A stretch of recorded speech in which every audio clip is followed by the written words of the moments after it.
What I'd like to talk to you about now is a way that we can integrate the external and internal components of the business, because in the 21st century, that's what it's really about, is having a great backstage and it's supporting a fantastic front stage. So there has to be a methodology, some kind of way of thought or body of technique to integrate those two.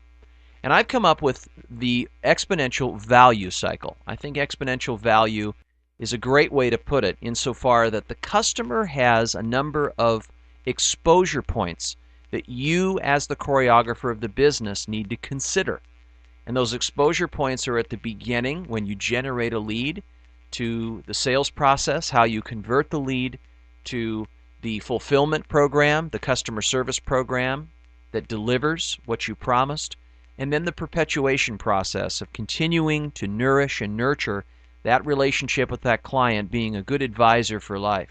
You know, most of the entrepreneurs I meet, when I first meet them, they are almost in this conceptual restraint of putting everything together to sell a product or a service. And it's really interesting. The way their whole thought process seems to be geared is they're really into selling a product or a service. And in fact, by their namesake, the way that they have set up a business, that is what they're doing. That is the end product. But if you think about how they really get an edge, how they gain an advantage, how they multiply productivity, it's not about selling a product or a service. It's really about having very deep conversations and exchanges with the relationships in which they delight with their business programs, with their business capabilities. It's really about a conversation. And oftentimes, I've noticed that with the client or potential client, even if I have a conversation with them about why the problem is occurring, at first glance I might say, well, yeah, I'm not providing a solution to the problem, but actually the definition and clarity of the problem is just as valuable as the solution itself that I can produce for them. And so this really says something about us as entrepreneurs. It says that really our job is to become as useful as possible within the conversations that we have with our audiences. And then after we have that conversation, based on the raw materials that we have from that conversation about what excites them and what potential losses they might be incurring, or really we want to begin to highlight a future that they care about greatly. Your job as an entrepreneur is to find very capable futures that are highly different from the current conditions that people are having, and then embed yourself into those conditions, get people emotional to do something about it, and of course they want to compensate you for that, financially reward you for that emotional sense of distance between where they are and where they want to be. You wouldn't have anything that moves on the earth unless we had a sense of where we want to be and where we are. I mean, those are the gestation, the birthing components of value, is a future and a current state. Where we actually are in contrast to where we expected to be or where we want to be. So where does it begin? It begins with what we call value detection. Value detection. And value detection involves finding an audience that you assume has a specific type of condition that you can help with. Now notice I didn't say need. I'm saying a specific condition. Because the audience that you're really looking for to maximize your opportunity, I call this your conceptual sales territory. Your audience is a bunch of people who are not looking for what you do. Now you might say, well, that's absolutely crazy, JD. How could they not be looking for what I do? That doesn't mean they're not qualified for what you offer. It means that they're not actively looking for what you do. In other words, psychologically, they haven't come upon that level of clarity and then action. What they have come upon is they've come upon doing things the way they've been doing them. And so they may be ignorant to what your offerings are, or they may have rationalized out what your potential offerings are because they tried it and it didn't work. So as you approach their domain again, really what you're doing is you're creating demand in the domain. A lot of businesses will say, no, I'm finding demand and then I harvest it and then I continue to, make them more thirsty for more demand.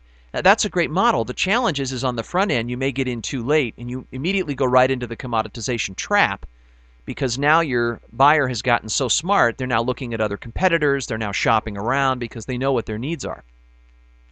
But if you look at the value detection component of your business as creating a demand for what you do, it redefines what prospecting means. In the old way I'm talking about, finding a need and then solving it, That's really polling. You're polling for a need. The problem is you may find 5% out of 100 that actually have a need. That's about right. So you can imagine all the wasted time and effort. On the other hand, if you really geared your value detection system so that you could create a demand, what would you do? How would you address it? How would you package that component right there? Well, you'd probably do a couple of things. One is you would identify all of the primary critical issues that your target audience is having. You'd write down 5, maybe 10 experiences that they are having or experiences you've had, and you would use those as matchsticks. And if you threw those their way in a very eloquent and graceful way by inferring that they might have that too, maybe they would grab onto it. You see, value detection is about sharing this process. A lot of entrepreneurs will say, well, no, we need to show people what they need to do. And they kind of take an entitlement of an opinion too early, as if you had the advisory position right off the bat, and you don't.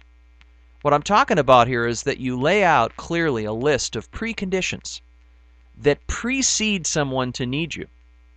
Next is try to imagine the questions that an individual that you're detecting value for would be asking themselves. For example, some of the preconditions in our coaching program are the entrepreneurs are spending way too much time on non-essentials. Number 2, their level of involvement in their business has gone from 80 to probably 20 in terms of emotional involvement, motivational involvement. They're so tired out and fatigued doing all the work that they shouldn't be doing that their whole spirit has begun to fade in the business. Another precondition is that their partners are having problems with them. They feel that there's inequity in the partnership, that they can't trust each other, there's not a sense of fairness in sharing the burdens. Another one of the challenges is they're burning the candle at both ends. They're working very, very long hours. Another challenge is they've neglected a lot of other aspects of their life, despite the fact that their business could be winning. Their whole success in life is totally failing behind the scenes because they have one thing in their life that's working while everything else stinks. So what I'm giving you is I'm giving you a number of conditions. I'm not telling you people need something here. I'm giving you a number of conditions. And the questions that the individuals might be asking themselves are, how can I master and grow a great business while balancing some of my personal life? How can I build a business and work within the domain of where I'm most effective and I perceive work as fun rather than work? How can I become energized by things I do in the day and feel that I'm really getting traction? How can I build my business in a way where it supports everything I really want in life and all the free time I'm trying to get to? How can I maintain a sense of confidence in my business and get away from all this doubt that I'm having about the future?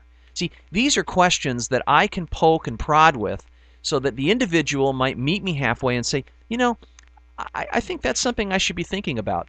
So it's almost like in the detection process, you take something from the back of their mind and you bring it to the foreground of their mind. It's like a computer. It's in the background, right? And now what you're doing is you're initiating it, you are activating it, and now, whoop, it comes right up to the front of their mind. And so it's not about explaining what you do that detects value. It's about cultivation. It's about pull motivation, not push. This is a whole new way in defining the way entrepreneurs and salespeople operate, insofar that what we do is we make up a potential picture of a client that we have, and we list out all these preconditions, and then we begin to convert them into questions that the individual might be asking themselves. And so when we're in those encounters, when we're prompting for opportunities, so let's say we're out at dinner one night and the person just starts to come upon a topic and you throw out a couple of things. You say, you know, there's some questions that people are asking themselves lately with all these economic conditions going on. You know, how am I going to make my retirement last? Maybe I'm a financial planner and I'm throwing these things out. And what I've done is I have packaged and put jackets around all of these preconditions, and I've beautifully wordsmithed them in ways that, in questions that actually spark the fire. So in this detection process, it's about putting something out there and then getting that other opportunity, getting the buyer, potential buyer on the other side to pull that over to them. Say, you know, I'm having that challenge, or I've sensed that lately, or, you know, come to think of it, that's something I'm interested in, or I'm curious, I'd like to know more. So value detection is an itch that you want to create a scratch for. How can you create an itch? And you've got to create a setting. Now, those settings are often serendipitous. It could be walking out to the parking lot. It could be out to dinner one night. It could be being at the supermarket. You should be ready at all times for value detection. It could be done in sales letters. It could be done formally in impersonal marketing tactics, direct mail, on the web. Your whole website can be geared toward preconditions. So what you're doing is you're taking the responsibility back for creating demand for what you're doing by really studying into who your client types are and then looking at what their preconditions are and then converting those preconditions into self-asked questions that they might be having, and then they might just move those questions over to themselves. In other words, kind of absorb them into their own minds and say, no, those are questions I've been having, or those are questions I should be considering. I'd like to know a little bit more. What you do at that point is you've automatically positioned yourself in what I call column A. Column A. And column A is you got in first. You're not in column C where they know they needed something. Here's why. Because most often some other entrepreneur has already set that criteria up as to how this person is going to buy.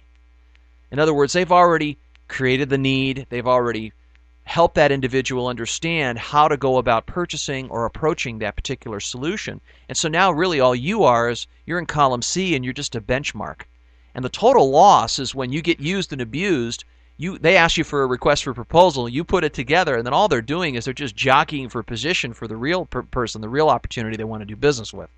And you end up as what we call column fodder, which basically means cow crap. So we don't want to be in column fodder. We don't want to be in column C. We want to be in column A. We want leverage. And this is a key piece, is to get leverage this way. So value detection is number one. Value detection is providing a unique setting where you can create a demand for what you do by understanding and calibrating preconditions and then packaging them into questions that you can prompt with. You can also make statements. You can talk about how other individuals like them are experiencing some of these things. So you're not selling because you're not manipulating anybody. What you're doing is you're helping them self-identify, self-select themselves for what you're talking about.